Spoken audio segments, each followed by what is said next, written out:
Don't be rude. You are fake news. And we had the most beautiful piece of chocolate cake that you've ever seen. Does that make sense?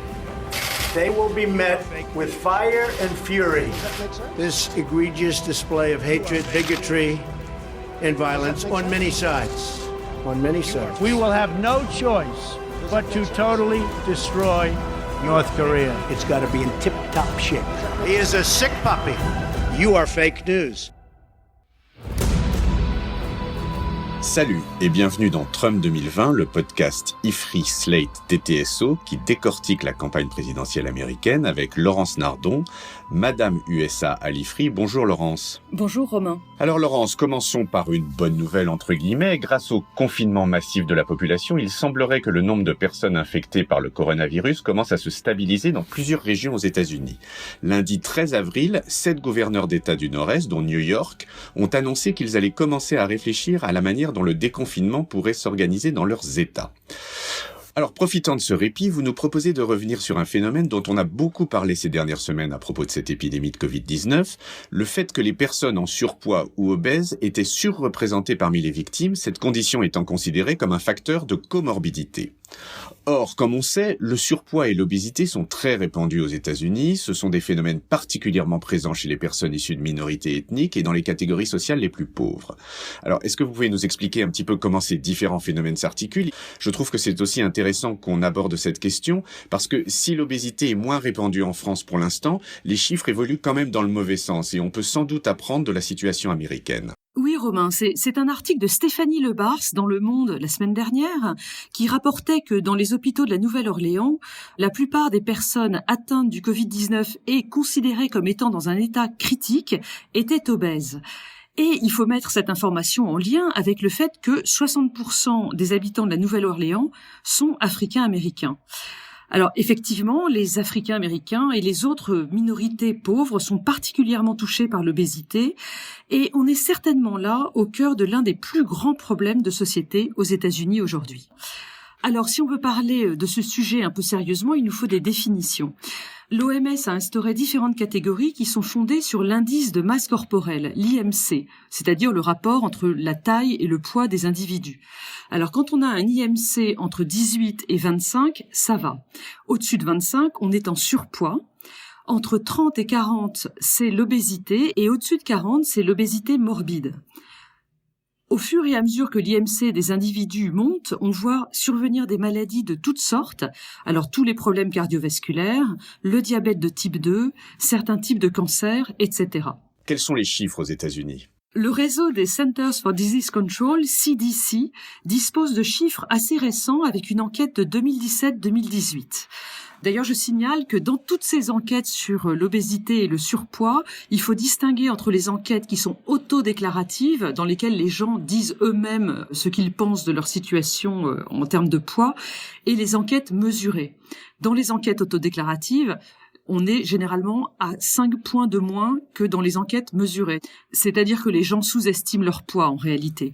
Cette enquête de 2017-2018 du CDC, elle est mesurée, donc elle est assez sérieuse, et elle arrive avec ce chiffre de 42,4% de la population américaine obèse, c'est-à-dire avec un IMC de plus de 30. Si on ajoute les personnes en surpoids à ce chiffre de 42%, on est autour de 75% de la population américaine qui est en surpoids ou obèse, c'est-à-dire un chiffre absolument énorme. À titre de comparaison, en France, alors l'enquête dont on dispose date de 2015 et elle indique que 17% des Français sont obèses, un chiffre qui monte à 45% si on additionne obésité et surpoids. Donc, chez nous, on est à peu près en bonne position si on compare avec la moyenne des autres pays développés, mais les chiffres évoluent assez vite. En 2020, on pense qu'en France, on est autour de 20% d'obésité. Revenons aux chiffres américains. Qu'est-ce qui s'est passé pour que la population américaine soit aussi durement frappée et ça remonte à quand ? L'émergence des problèmes de poids aux États-Unis, elle est à relier au processus d'industrialisation de la production alimentaire, un phénomène qui remonte à la fin du 19e dans tous les pays développés et qui se traduit aujourd'hui aux États-Unis par une dégradation de la qualité des aliments. Les lobbies agricoles et les lobbies de la restauration sont très puissants et la Food and Drugs Administration, l'agence qui est censée les contrôler, est en réalité assez faible. On a donc assisté aux États-Unis à une très large dégradation de la qualité de la nourriture. Plus précisément, il faut parler de deux choses. La première, ce sont les grandes lois agricoles. Depuis le New Deal, il y a des lois agricoles, donc des Farm Bills, qui sont adoptées régulièrement pour soutenir les filières de production agricole. Chaque président fait la sienne, en quelque sorte. Depuis les années 70, ces lois agricoles, elles se sont concentrées sur un soutien fédéral aux filières du maïs et du soja. Pour ces produits, il faut trouver des débouchés. Et pour le maïs, c'est principalement le sirop de glucose concentré, en gros un sirop de sucre très très puissant, qui est actuellement présent dans absolument tous les produits alimentaires aux États-Unis. Si vous vous baladez dans un rayon de grande surface aux États-Unis et que vous regardez les étiquettes qui sont d'ailleurs beaucoup moins précises qu'en Europe, vous verrez que partout, il y a du sirop de glucose. Le soja, quant à lui, sert à l'alimentation des bœufs et à la production des hamburgers. Ces deux filières sont donc subventionnées, ce qui leur donne une grande importance en bout de chaîne dans l'assiette des consommateurs. La deuxième chose dont je voudrais parler, c'est le fait que dans les années 70, les fast-foods ont inventé le supersizing. Le supersizing, c'est quoi? Alors le supersizing, c'est tout simplement une technique marketing qui a été inventée pour réussir à vendre plus de nourriture aux gens. Quand vous allez au restaurant, vous n'allez pas commander 2 hamburgers ou 2 portions de frites, parce que d'abord vous dites que vous n'aurez pas assez faim, et puis ensuite vous avez peur de passer pour un goinfre. Et du coup, les restaurateurs ne parvenaient pas à vendre beaucoup plus de choses à un moment donné. Ils ont donc inventé l'idée de proposer des portions individuelles toujours, mais beaucoup plus grandes, pour ne pas dire surdimensionnées, et pour un prix qui restait très intéressant. Et ça marche très très bien parce que les clients achètent une super portion de frites et en réalité après ils la mangent en entier. Il y a des études très intéressantes sur les mécanismes psychologiques qui conduisent les gens à finir leur assiette. Et l'on constate, après la mise en place du supersizing dans les fast-foods aux États-Unis, un effet absolument foudroyant sur les courbes d'obésité pour toutes les catégories de la population. Et donc, à partir des années 75-80, on a vu le taux d'obésité qui était resté jusqu'alors en dessous de 15% pour la population américaine, passer mais vraiment de manière spectaculaire à 35% en 2010 et donc à 42% aujourd'hui en 2020. Mais vous parliez des Africains-Américains comme étant particulièrement touchés par ce phénomène. Pourquoi est-ce qu'il y a une répartition sociale si particulière? Eh bien, parce que se nourrir, donc c'est un phénomène très complexe. Il dépend d'abord de l'offre, c'est ce dont on vient de parler, ce que les gens trouvent dans les rayons des magasins et au restaurant. Mais il y a aussi la pratique de ces consommateurs. Et là, on voit se croiser des phénomènes très nombreux et vraiment très complexes. Il y a d'abord les facteurs économiques, si vous êtes pauvre ou riche, les facteurs sociaux qui sont liés à votre mode de vie de plus en plus sédentaire, on le sait, mais aussi des facteurs culturels, comment est-ce que le fait d'être mince ou gros est vu dans votre communauté, et puis des facteurs psychologiques, puisque se nourrir est quand même une activité extrêmement intime, et là on rentre dans des complications de mesures qui sont vraiment très très larges. Mais aux États-Unis, je vous l'ai souvent dit déjà, on peut faire des statistiques ethniques, et donc on a une richesse d'informations extrêmement large sur tous ces phénomènes sociaux. Pour reprendre l'enquête dont je vous parlais tout à l'heure, de 2017-2018, on peut voir le découpage par catégorie sociale et ethnique. Et donc, on voit que aujourd'hui, 50% des Afro-Américains sont atteints d'obésité. Les femmes noires sont la catégorie la plus touchée, 57% d'entre elles sont obèses aujourd'hui. Chez les Latinos, on est un petit peu derrière, 45%, et chez les Blancs, on est encore un petit peu plus derrière, avec 42%. Dans ce contexte, les Asiatiques sont l'exception, puisqu'ils ne sont que 17,5% à être obèses aujourd'hui aux États-Unis. Alors, on peut attribuer cette minceur à 2 facteurs. Le fait que dans certains sous-groupes asiatiques, en réalité, l'obésité commence avec une IMC inférieure à 30, pour des questions de masse graisseuse un peu compliquées dans lesquelles je ne rentre pas. Et puis aussi, beaucoup de Asian Americans sont en réalité des immigrés récents aux États-Unis et ils n'ont pas encore adopté la malbouffe de leur nouveau pays. Alors, on voit bien le profil ethnique, mais par niveau de revenus et par niveau de diplôme maintenant, ça donne quoi? Eh bien, on dispose d'informations là-dessus aussi, avec une enquête du CDC qui date de 2011-2014, un peu plus ancienne, et qui mesure l'obésité des hommes et des femmes des différents groupes ethniques selon leur niveau d'éducation et leur niveau de revenu. Alors, ces deux indicateurs, diplôme et revenu, donnent des résultats à peu près similaires. C'est bien normal, parce que plus on est éduqué, plus on est riche. Et dans les faits, ce qu'on constate, c'est que les relations entre tous ces facteurs restent très variables d'un groupe à l'autre. Le cas le plus fréquent, c'est celui où le niveau d'éducation et de richesse correspond à un niveau d'obésité assez faible. C'est le cas chez les femmes hispaniques, par exemple, et aussi chez les femmes blanches. Ce sont chez ces dernières qu'on trouve la plus grande amplitude.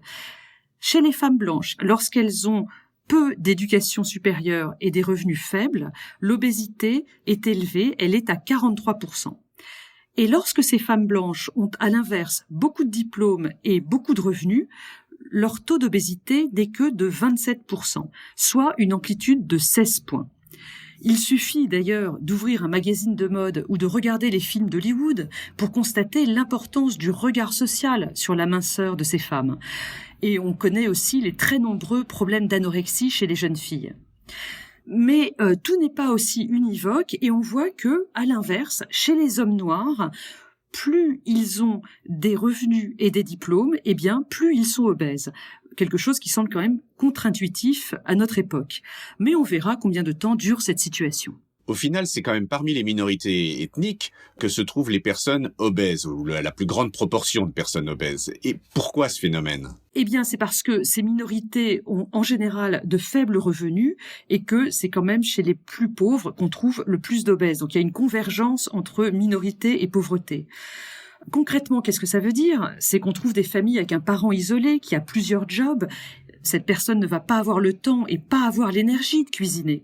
Dans les jeunes générations, très souvent, les gens n'ont tout simplement jamais appris à cuisiner de manière saine. Il y a aussi des aspects géographiques. Les minorités vivent souvent dans ce qu'on appelle des food deserts, des déserts alimentaires, des endroits où il n'y a plus de magasins d'alimentation avec des fruits et des légumes. On trouve simplement la station essence ou à la limite une supérette de genre 7-Eleven avec de la trash food et rien d'autre. Il y a aussi des questions de sécurité dans ces quartiers. On ne laisse plus sortir les enfants pour qu'ils jouent dehors, pour qu'ils fassent du sport. Ils restent enfermés à la maison dans un mode de vie complètement sédentaire. Et alors, que font les politiques publiques pour lutter contre ça ? Comme je l'ai dit tout à l'heure, il est très difficile de lutter contre les puissants lobbies de l'industrie agroalimentaire et de la restauration. Pourtant, dans les années 2000, on a vu arriver une prise de conscience de ces problèmes de nourriture et d'obésité. Il y a eu une mode à la fois de la gastronomie et de la nourriture bio, ce qu'on appelle organique aux États-Unis. Et c'était très nouveau dans un pays qui a été colonisé au départ par des protestants anglais et écossais, pour lesquels la nourriture n'est pas un plaisir, n'est pas un art. La nourriture est vue comme strictement utilitaire. Mais ces modes de la nourriture de qualité ne concernent que les plus riches et les plus éduqués dans le pays. Par la suite, en 2010, la première dame Michelle Obama a lancé son grand programme Let's Move d'éducation à la nutrition. En gros, elle organisait des formations pour apprendre à cuisiner les légumes, par exemple, et qui étaient destinées aux foyers pauvres et aux minorités. Michelle Obama a aussi remis en place le potager de la Maison-Blanche, qui existait pendant la guerre. Ce potager, d'ailleurs, est toujours là aux dernières nouvelles. Melania Trump ne l'a pas supprimé. Du coup, les courbes de l'obésité ont marqué un certain plateau entre 2006 et 2012, autour de 34-35% de la population, avant de reprendre depuis, malheureusement. Donc parmi les effets de Trump, il y aurait aussi le fait de faire repartir l'obésité ? La reprise de l'obésité, elle date d'avant Trump, elle date de 2012. Mais vous avez raison, Trump ne se préoccupe pas du tout de la qualité de l'alimentation. On sait que ses habitudes personnelles sont déplorables, mais ça correspond à son positionnement anti-élite, donc je pense qu'il ne va pas changer. Dans les faits, entre 2012 et aujourd'hui, on est quand même passé de 35% de personnes obèses dans le pays à 42%, soit une augmentation de 7 points en 6 ans. Et du coup, on se retrouve aujourd'hui avec une population pauvre et racisée qui présente un taux d'obésité très élevé et qui se trouve particulièrement vulnérable au Covid-19. Et je n'ai même pas parlé des taux de surpoids et d'obésité pour les enfants et les adolescents, mais ils sont en parfaite adéquation avec les taux des adultes. 18,5% des jeunes aux États-Unis entre 2 et 19 ans sont aujourd'hui obèses. Et alors, qu'est-ce qu'on peut faire ? Il y a pas mal de solutions. La première, ce serait de redéployer les subventions agricoles vers les filières de fruits et légumes plutôt que vers le soja et le maïs. Il faudrait aussi imposer aux grands groupes industriels des normes de qualité pour les produits, comme en Europe. Et enfin, il faudrait encadrer la publicité pour les produits alimentaires, un peu comme on a fait pour le tabac, et notamment lorsque ces publicités s'adressent aux minorités. Eh bien, on verra bien si les lobbies se laissent faire. Merci Laurence pour ce podcast passionnant. Et on se retrouve la semaine prochaine, confinés mais pas inactifs. Au revoir Laurence. Au revoir Romain. Retrouvez Trump 2020 chaque semaine sur Slate, TTSO, Lifree et sur vos plateformes de podcast préférées.